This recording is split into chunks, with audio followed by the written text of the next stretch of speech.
Motivation, reconversion, entrepreneuriat, sens au travail, c'est bref, c'est utile, c'est essentiel. Bienvenue dans les essentiels de Bloomid Voice, à écouter quand vous voulez, où vous voulez. Bonjour à tous et bienvenue dans cet essentiel numéro 1. Ce mini-épisode est extrait de l'épisode 2 du podcast Bloomid Voice. Maud Allo est mon invitée. Elle a changé de vie en 2017 pour renouer avec ses passions. Aujourd'hui, elle est consultante en Feng Shui et astrologue.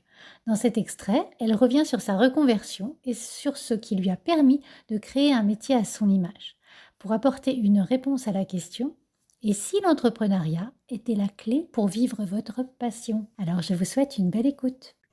Donc Maud, je te propose de te présenter et puis de présenter ce que tu fais. Oui, alors je m'appelle Maud Allo, j'ai 39 ans. J'ai changé de vie en 2017 en entamant une reconversion professionnelle qui m'a permis de renouer avec mes passions.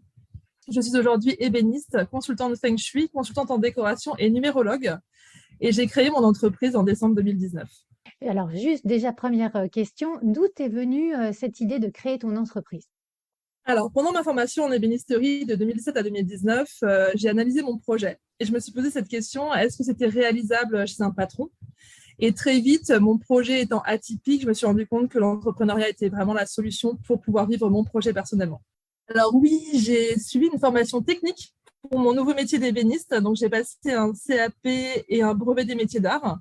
Et je me suis également formée au niveau de la Chambre des métiers de l'artisanat pour pouvoir justement avoir les bonnes bases pour créer mon entreprise.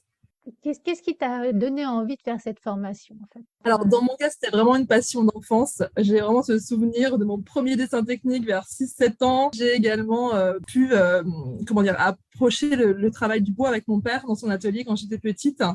Et j'ai toujours travaillé de mes mains en fait sur mes temps libres. C'est vraiment une passion. Donc, pour moi, il n'y a pas eu cette notion de bilan de compétences parce que c'était quelque chose qui m'animait depuis petite.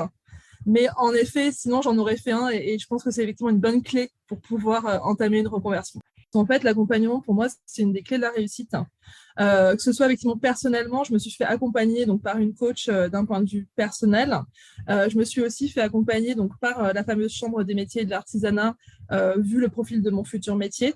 Mais je me suis fait accompagner aussi en amont de cette reconversion par l'APEC, puisque j'étais cadre, par Pôle emploi pour la partie technique de pouvoir justement entamer une formation en utilisant mes droits. Mais effectivement, l'APEC a été aussi une bonne clé pour pouvoir entamer cette reconversion. L'APEC, ça a été utile pour tout ce qui était justement questionnement, pour tout ce qui a été aussi vraiment challenger mon projet. Pour l'emploi, donc c'est vraiment cette question technique de pouvoir mettre un stempel sur le fait de faire une formation en utilisant mes droits.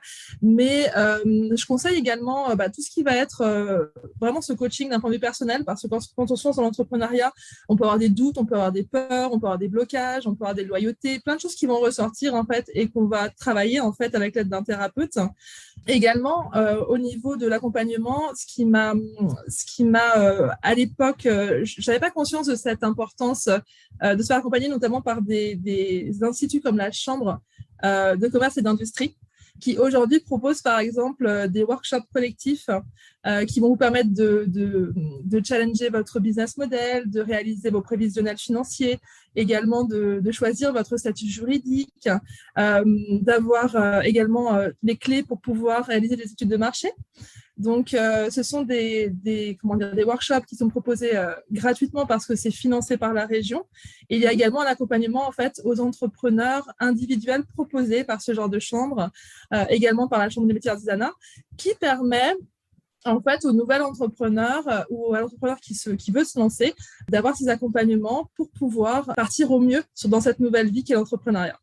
Merci d'avoir écouté cet essentiel de Bloomid Voice. Pour aller plus loin, les épisodes complets sont dispo tous les vendredis. Et si vous voulez créer une vie pro qui a du sens, réservez votre rendez-vous découverte offert de 30 minutes. Le lien est en description. Si ce format vous plaît, pensez à lui mettre 5 étoiles ou à le partager. C'est le meilleur moyen de le faire rayonner.